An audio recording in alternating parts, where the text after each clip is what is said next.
Welcome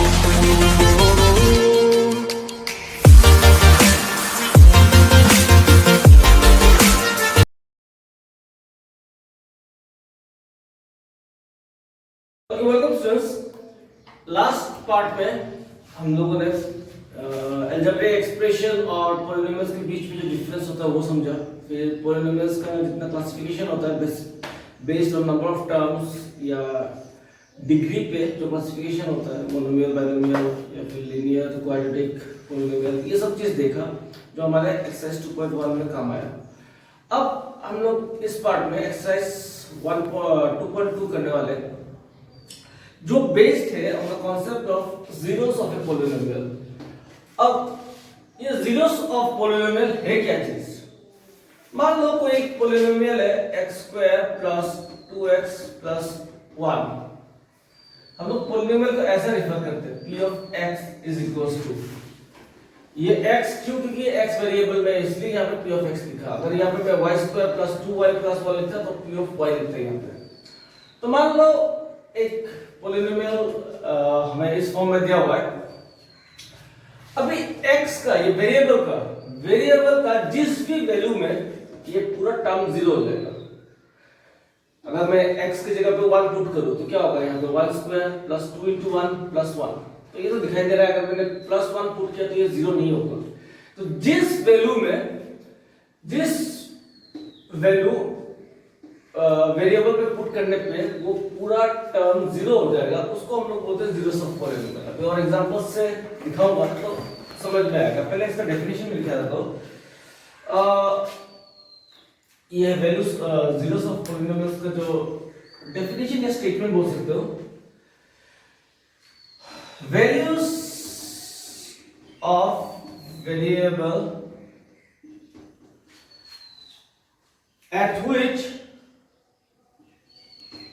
at which the value of polynomial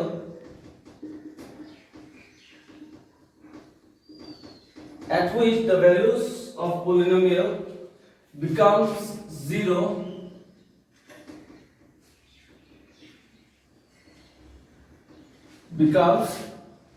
0 is called the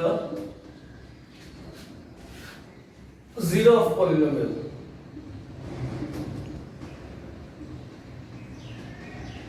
यहाँ पे मैंने 0 लिखा क्योंकि सिंगल टर्म है, जीरोस मतलब प्लूरल में। अब देखो इस केस में कि p of x कैसे 0 बनेगा। इसमें हम लोग क्या करेंगे, 1 by 1 x की जगह पे वैल्यूज चेंज करते जाएंगे। जैसे पहले 0 देंगे, फिर 1 देंगे, फिर -1, फिर 2, -2, कहां पे जाके 0 होता है। जैसे कि पहले हम लोग p x की जगह पे, वेरिएबल की जगह पे 0 पुट करते हैं, तो इसलिए x की जगह पे मैंने 0 रखा है यहाँ पे। तो ये बन जाएगा 0² + 2 × 0 + 1। तो ये कितना आ गया? ये 0² तो 0 हो जाएगा, 2 × 0 0 बचा हमारे पास 1। तो ये 1 जो है ये तो 0 नहीं है। तो अगर ये 0 नहीं है तो x = 0 is not the zero of p of x। इस वैल्यू पे जब x = 0 पुट किया तो इस वैल्यू पे पूरा जो वैल्यू है ये 0 नहीं हुआ, तो x = 0 को मैं 0 नहीं बोल सकता। अभी नेक्स्ट ट्राई करते हैं p of 1 से। तो x के लिए आप 1 पुट कर दो, 1² + 2 × 1 + 1 = 1 + 2 + 1 = 4। ये भी 0 नहीं है। तो इसमें भी क्या लिख सकता हूं, x = कितना पुट किया था, 1 is not the zero of p of x। अब चलो 1 के बाद क्या था, -1 पुट करता हूं। तो कहां गया इक्वेशन, x² की जगह पे -1² + 2 × -1 + 1। तो ये आ जाएगा -1² क्या हो जाएगा, 1 1 1 और माइनस तो माइनस प्लस हो जाएगा। 2 × -1 -2 + 1, तो 1 + 1 हो जाएगा 2 - 2 0। देखो p of -1 पे ये जो वैल्यू है हमारा 0 हो गया। तो यहां पे हम लोग लिखेंगे कि x equals to -1 is the zero of the polynomial p of x। ये जो ढूंढ रहा था ना कि किस वैल्यू पे वेरिएबल का किस वैल्यू पे हमारा जो पूरा इक्वेशन है वो पूरा जो पॉलिनोमियल है वो 0 बन जाए। तो हमने देखा पहले 0 पुट किया, 0 नहीं आया, 1 पुट किया 0 नहीं आया, 4 आ गया, -1 पुट किया तो ये 0 आ गया। तो यहां पे हम लोग बोल सकते हैं कि x इक्वल्स टू -1 या फिर ऐसे भी बोल सकते हैं कि -1 is the zero of the polynomial p of x। अब यहां पे एक क्वेश्चन आता है कि अगर ये तो एक इजी वाला टर्म था, ये सबसे बेसिक टर्म होता है पॉलिनोमियल्स के, अगर कुछ और टर्म होता तो क्या हम लोग 0 के बाद 1 -1 2 -2 -3 -3 करते करते कितना देखेंगे, क्योंकि नंबर तो हमें पता है इनफाइनाइट नंबर है, -1/2 ये भी तो नंबर ही है। तो ये तो इजी वाला था, ऐसे निकल गया। अगर कुछ ऐसा एक टर्म आ जाए तो क्या दूसरा कोई प्रोसेस है जिससे हम लोग हमारे जो 0 से उसको इजीली निकाल सकते हैं? तो आंसर है हाँ है। मैं सोच रहा हूँ वो प्रोसेस अभी दिखाऊं या बाद में दिखाऊं, चलो अभी दिखा देता हूँ। तो ये तो प्रोसेस समझ में आ गया होगा कि एक एक करके नंबर पुट करो, जिसमें 0 हो जाएगा उसमें तुम्हारा जीरोस आ जाएगा। एक्चुअली ये जो अभी जो प्रोसेस दिखाने वाला हूँ ये प्रोसेस जाके तुम्हारा नेक्स्ट एक्सरसाइज में भी काम आने वाला है, लेकिन अभी से मैं थोड़ा तुम लोगों को हिंट्स देकर रखता हूं। जैसे कि इस क्वेश्चन में हमें पता है कि 0 कितने में आया, -1 जब पुट किया तब वो वैल्यू 0 आ गया। तो ऐसे 0 1 -1 पुट ना करके दूसरा रास्ता क्या है निकालने का? अल्टीमेटली हमें प्रूफ करना है कि p ऑफ x कितना है। अल्टीमेटली प्रूफ करना है कि p ऑफ x 0 है। तो हम लोग पहले पकड़ लेते हैं p ऑफ x 0। तो p ऑफ x का वैल्यू यहां पे पुट करते हैं x² + 2x + 1 = 0। इसको मिडिल टर्म फैक्टर कर देते हैं 2।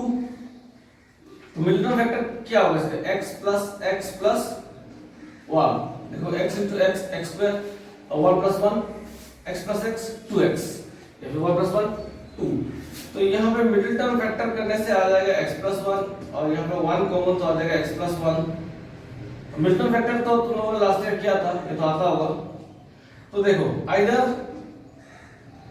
x + 1 = 0, 1 उधर जाने से क्या हो जाएगा -1, या फिर इधर भी सेम। तो हमारा आंसर वैसे निकले या ऐसा निकले, हमारा जीरोस कितने में आ रहा है? -1 पे।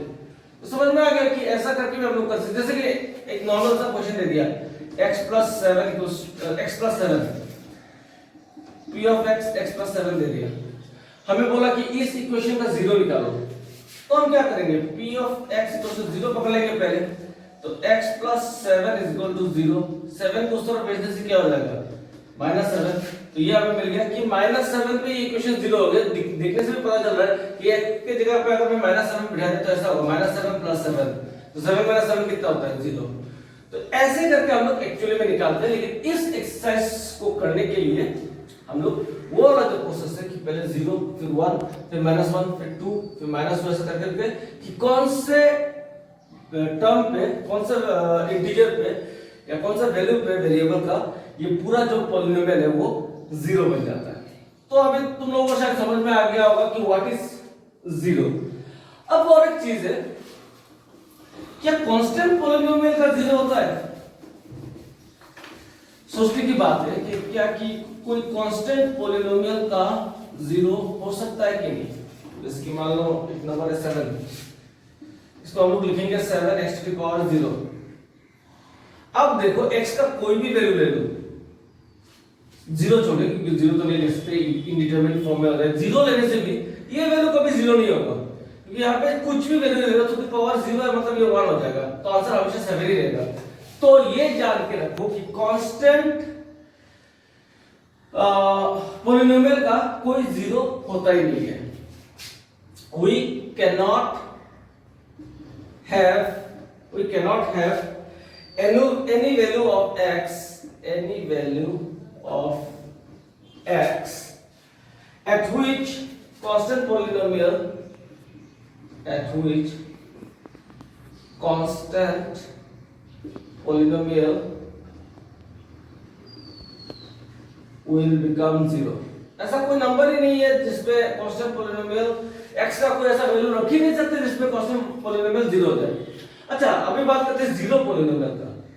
0x टू द पावर कुछ भी, तो ये जो कुछ भी है, तो x का वैल्यू हम लोग क्या रख सकते हैं? x का वैल्यू हम लोग, चलो इधर 0 बोल देता हूं, x का वैल्यू हम लोग क्या रख सकते हैं? कुछ भी रखे, x का वैल्यू कुछ भी रखे या फिर इधर भी कुछ भी रखे, क्या होगा? 0 के साथ मल्टीप्लाई करने पे हमेशा वो 0 हो जाएगा। तो every real number is a 0 of zeros. तो ये सब जानने की बात है। जस्ट जैसे क्वेश्चन आएगा, फिर नेक्स्ट बना सकता है कि 0 पर जीरोस क्या है, तो तुम लिखोगे एवरी रियल नंबर एक्सेप्ट 0। 0 क्यों नहीं? क्योंकि 0 में वो इंडिटरमिनेट फॉर्म आ जाएगा, 0 to power 0। Every 0 is of the every real number is a 0 of 0 polynomial। तो ये था regarding zeros of a polynomial। अब चलो ये जो कॉन्सेप्ट समझ लिया, अभी हम लोग थोड़ा एक्सरसाइज करते हैं। अब स्टूडेंट्स, अभी हम लोग एक्सरसाइज 2.2 करेंगे। ये 2.2 का क्वेश्चन नंबर 1 है, जिसमें ये बहुत इजी क्वेश्चन दिया हुआ है। एक पॉलिनोमियल दिया हुआ है और पूछा गया कि इस पॉलिनोमियल का वैल्यू, वेरिएबल का जब x जब 0 होगा, x जब -1 होगा, x जब 2 होगा, तो ये पॉलिनोमियल का वैल्यू कितना आ जाएगा। तो एक एक करके करते हैं। पहले x 0 दिया है, तो p ऑफ x की जगह पे 0 पुट करके देखते हैं। 5 * 0 - 4 * 0 स्क्वायर प्लस 3। तो ये पूरा टर्म तो 0 हो जाएगा, ये पूरा टर्म भी 0 हो जाएगा, तो बचेगा सिर्फ 3। तो आंसर क्या आएगा? 3। तो it was as simple as that. Next करते हैं, चलो ये वाला p ऑफ -1, ये x = 0 के टाइम पे, ये x = -1 के टाइम पे। तो हम -1 पुट करते हैं। 5 * -1 - 4 * -1 स्क्वायर प्लस 3। तो 5 - 1 आ जाएगा -5, -4 1 स्क्वायर आ जाएगा 1, -4 प्लस 3। तो ये आ जाएगा -9 प्लस 3, ये आ जाएगा -6। तो ये हो गया p ऑफ -1। और last date x = 2, p of 2 निकालना है। तो x की जगह पे 2 पुट कर दो। 5 * 2 - 4 * 2 स्क्वायर प्लस 3। तो 5 * 2 = 10 - 2 * 2 = 4, 4 * 4 = 16 प्लस 3। तो 10 प्लस 3 हो जाएगा 13 - 16 -3। तो ये बोला था हमने कि वेरिएबल की इस वैल्यू पे पॉलिनोमियल का वैल्यू कितना आ जाएगा, तो हमने ऐसे निकाल के कर दी थी। ये तो बहुत ही ज्यादा इजी था। अभी करते हैं, चलो क्वेश्चन नंबर 2। ओके, अभी हम लोग करेंगे क्वेश्चन नंबर 2। क्वेश्चन नंबर 2 में 4 पार्ट है, मैं 2 करूंगा, 2 और नंबर 4 करूंगा, बाकी तो सेम ही और इजी भी है। इसमें भी सेम क्वेश्चन नंबर 1 जैसा पूछ रहा है कि p ऑफ 0 पे इसका वैल्यू क्या हो जाएगा, p ऑफ 1 पे क्या वैल्यू होगा, p ऑफ 2 पे क्या वैल्यू होगा। चलो करके देखते हैं। p ऑफ 0 पहले पुट करते हैं। 2 प्लस t के जगह पे आ जाएगा 0 प्लस 2 * 0 स्क्वायर माइनस 0 क्यूब। ये तो 2 रह जाएगा, ये तो पूरा टर्म 0 हो जाएगा, ये भी 0 के साथ मल्टीप्लाई होकर 0, ये भी 0। तो हमारा आंसर आएगा 2। अब p ऑफ 1 करके देखते हैं। तो 2 के जगह पे 2 प्लस t के जगह पे 1 पुट करते हैं। Plus 2 * 1 square minus 1 cube. तो ये आ जाएगा 2 + 1 प्लस 2 माइनस 1। तो 2 4 5, अच्छा चलो प्लस 1 माइनस 1 कैंसिल, तो ये आ जाएगा 4। और अब बचता है लास्ट p = 2 पुट करके देखना है। तो 2 प्लस t की जगह पे फिर 2 प्लस 2 * t की जगह पे 2 स्क्वायर माइनस 2 क्यूब। तो ये आ जाएगा 2 plus 2 plus 2 * 4, 4 * 8 minus 2 cube 8, 8 plus 8 minus 8 चला जाएगा, तो इधर आ जाएगा आंसर 4। तो ये हो गया 2 का आंसर। अब चलो क्वेश्चन नंबर 4 करते हैं। 4 में बोला है पहले p ऑफ 0 निकालना है।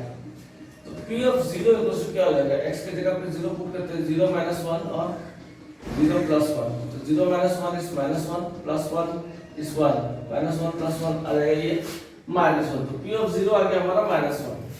अब पुट करने के लिए बोला p = 1। तो 1 पुट करते आ जाएगा क्या, 1 - 1 और 1 + 1। तो ये जो 1 माइनस 1 0 और ये आ जाएगा 2, तो 2 इंटू 0 क्या आ जाएगा हमारा आंसर 0। और लास्ट में बोला गया है कि p इक्वल्स टू 2 पुट करके देखना है। तो चलो 2 पुट करते हैं, x की जगह पे 2 माइनस 1 और वहां पे 2 प्लस 1, तो 2 माइनस 1 हो जाएगा 1 और 2 प्लस 1 हो जाएगा 3, 3 1 जा 3। तो ऐसे करके ये दोनों भी हमने सॉल्व कर दिए। तो ये सब तो बहुत इजी टाइप क्वेश्चन है। अभी चलो करते हैं क्वेश्चन नंबर 3। ओके, अभी क्वेश्चन नंबर 3 करते हैं। 3 में क्या दिया हुआ है कि हमें वेरीफाई करना है कि ये जो पॉलिनोमियल में वेरिएबल x का जो वैल्यू दिया है क्या इस वैल्यू पे ये 0 देता है। प्रूफ करने के लिए बोला है, वेरीफाई करने के लिए बोला है कि क्या ये 0 है इस पॉलिनोमियल का। कहने का मतलब कि क्या ये वैल्यू पुट करने से ये 0 देता है।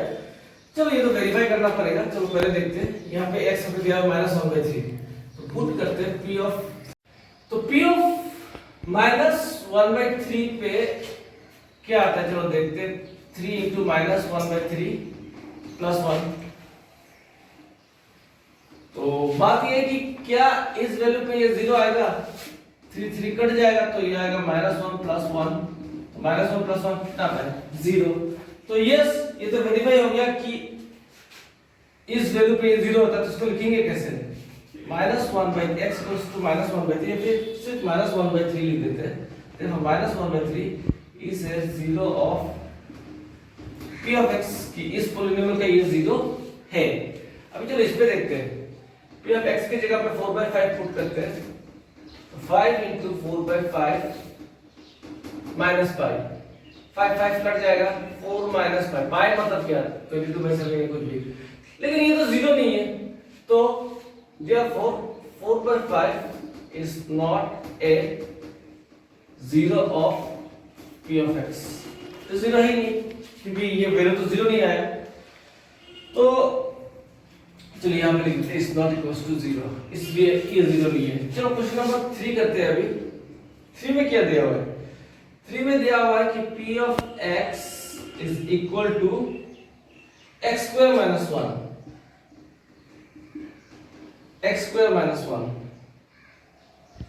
और बोला गया कि x equals to plus 1 और minus 1। तो चलो करके देखते हैं। p of 1 डालते हैं पहले, 1 square minus 1, तो 1 minus 1 0, हाँ ये तो 0 है।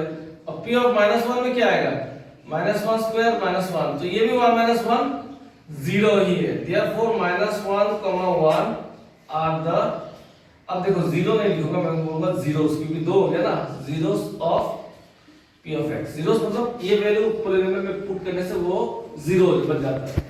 अब करते हैं क्वेश्चन नंबर 4। 4 में क्या दिया हुआ है, p of x is equal to x plus 1 x minus 2, x plus 1 x minus 2, और x equals to -1 और 2 दिया हुआ है, ये तो दिया हुआ है, हाँ -1 और 2। तो चलो पुट करते हैं p of -1, पहले पुट करते हैं -1 plus 1 और सॉरी -1 -2, तो -1 plus 1 आ जाएगा, ये तो 0 बन जाएगा। 0 into -3 ये तो 0 ही आएगा, तो यस ये तो सही है। अब डालेंगे हम लोग p equals to 2, तो 2 plus 1 और इधर आएगा 2 minus 2, तो 3 और 2 minus 2 0, तो ये भी 0। तो therefore -1, 2 are the zeros of p of x। अगर 0 आ गया तो yes they are the zeros, अगर 0 नहीं आया तो they are not the zeros। तो चलो अभी करते हैं क्वेश्चन नंबर 5। यहाँ पे p of 0 equals to, ये तो बहुत ही ज्यादा इजी है, ये तो 0 ही होगा। तो therefore 0 is a, zeros होगा या 0 होगा, 0 of p of x, singular है ना। now this one p of minus m by l, तो यहाँ पे l into minus m by l plus m, l l अगर चला गया तो m plus m, minus m plus m क्या हो जाएगा 0। therefore minus m by l is a 0 of p of x। now question number 7 क्या है, p of x is equals to 3x square minus 1 और x इक्वल्स टू दिया हुआ है हमें -1/√3 और 2/√3। तो पुट करते हैं p ऑफ पहले -1/√3 पुट करते हैं, तो ये हो जाएगा 3 -1/√3 स्क्वायर -1, तो ये हो जाएगा 3 माइनस स्क्वायर इवन है तो प्लस हो जाएगा इनटू 1/√3 स्क्वायर हो जाएगा 3 -1, 3 से कट जाएगा तो 1 - 1 क्या हो जाता है 0, तो यस ये तो है। अब दूसरा वाला देखते हैं p ऑफ 2/√3, ये हो जाएगा 3 2/√3 होल स्क्वायर -1, 3 into 4/3 -1, 3 से कट जाएगा तो 4 - 1 कितना आता है 3, इज नॉट इक्वल्स टू 0। तो इस क्वेश्चन में हम लोग क्या देख रहे हैं, इस क्वेश्चन में देख रहे हैं कि ये तो 0 है, ये तो इसका 0 है लेकिन ये नहीं है, तो क्या लिखेंगे therefore -1/√3 is a 0 of p of x, but 2/√3 is not a 0 of p of x। समझ में आ गया ना? एक में तो वो पॉलिनोमियल का पूरा वैल्यू जो है वो 0 आ रहा है वेरिएबल की इस वैल्यू पे, और एक पे नहीं आ रहा है, तो एक है उसका 0, दूसरा जो है उसका 0 नहीं है। अभी करते हैं इसका जो लास्ट क्वेश्चन है नंबर 8, वो है कि p of x equals to 2x plus 1, p of x equals to 2x plus 1 और x equals to 1/2, x equals to 1/2। अब p of 1/2 पुट करते हैं, तो 2 into 1/2 plus 1 2 2 1 plus 1 2, तो क्या ये 0 है? नहीं है। तो अगर ये 0 नहीं है तो इधर लिख देंगे not equals to 0, therefore 1/2 is not a 0 of p of x। तो इसके साथ ये तुम्हारा क्वेश्चन नंबर 3 खत्म हुआ। अब तुम्हारा बचता है लास्ट क्वेश्चन नंबर 4। अभी करते हैं हम लोग क्वेश्चन नंबर 4। ओके, अभी हम लोग क्वेश्चन नंबर 4 है एक्सरसाइज 2.2 का। इसमें पूछा गया है कि find the zeros of the polynomial in each of the following. अभी मैंने तुम लोगों को स्टार्टिंग में दो प्रोसेस बताया था। एक था कि यहाँ पे हम लोग 0 पुट करेंगे, फिर 1 पुट करेंगे, फिर -1 पुट करेंगे, फिर 2 पुट करेंगे, फिर -2 पुट करेंगे। ऐसा कर करके चेक करेंगे कि कहां पे जाके ये 0 बन जाएगा। ओके, तो यहाँ पे मैंने बोला था कि नंबर चेंज कर करके देखना, या फिर दूसरा क्या था कि पूरा जो एक्सप्रेशन है p ऑफ x इसको 0 पुट करो, तो p ऑफ x क्या है x plus 5 equals to 0। 5 अगर उधर चला गया तो क्या हो जाएगा x equals to -5। तो यहाँ पे जीरोस क्या है, therefore -5 is the 0 of p of x। अब क्वेश्चन नंबर 2, क्वेश्चन नंबर 2 में सेम करो, p of x जो है इसको 0 पुट कर दो, तो x minus 5 equals to 0, x equals to 5, तो therefore 5 is the 0 of p of x। Similar third वाला में p of x is equals to 0 put करो, तो p of x क्या है हमारा 2x plus 5 is equals to 0, 2x equals to -5, x equals to -5/2। खत्म है ये। अब इसमें p of x equals to 0 put करो, तो अच्छा इसमें लिख दो therefore -5/2 is the 0 of p of x। अब यहाँ पे 3x minus 2 equals to 0, तो 3x equals to -2 हो जाएगा प्लस 2, x equals to 2/3, तो therefore 2/3 is the 0 of p of x। Next यहाँ पे p of x is equals to 0, तो 3x is equals to 0, तो x equals to 0/3, तो यहाँ पे x की कौन सा वैल्यू पे ये 0 हो रहा है, 0 पुट करने पे, तो 0 is the 0 of p of x। और इसमें p of x अगर 0 पुट किया तो a of x equals to 0, यहाँ पे दिया हुआ है कि a not equals to 0, तो x equals to क्या हो जाएगा 0/a, तो x equals to 0, तो यहाँ पे भी 0 is the 0 of p of x। तो ऐसा करके हमने 6 का 6 क्वेश्चन जो है उसका निकाल लिया। अब बचा है लास्ट क्वेश्चन।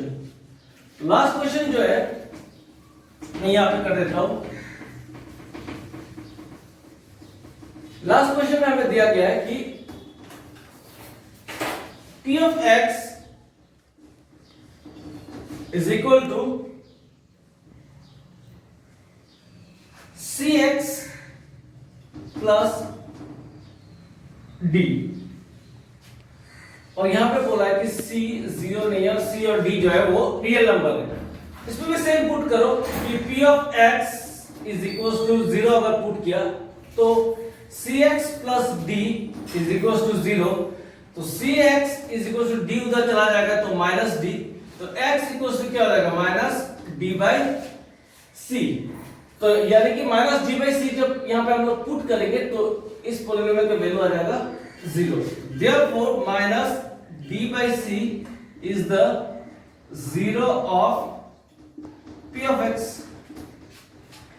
तो आई थिंक अभी ये चैप्टर इस एक्सरसाइज का ये जो जीरोस वाला टर्म्स है ये सब तुम लोगों को समझ में आ गया होगा, तो इन सबको प्रैक्टिस करो, जितना ज्यादा प्रैक्टिस करोगे उतना ज्यादा ग्रिप में आएगा। इससे पहले जो इंट्रोडक्शन है वो भी ठीक से देखो, और अगला जो पार्ट आएगा उसमें हम लोग करेंगे एक्सरसाइज 2.3 जिसमें रिमाइंडर थ्योरम वगैरह ये सब होगा। तो तब तक पढ़ाई करते रहो।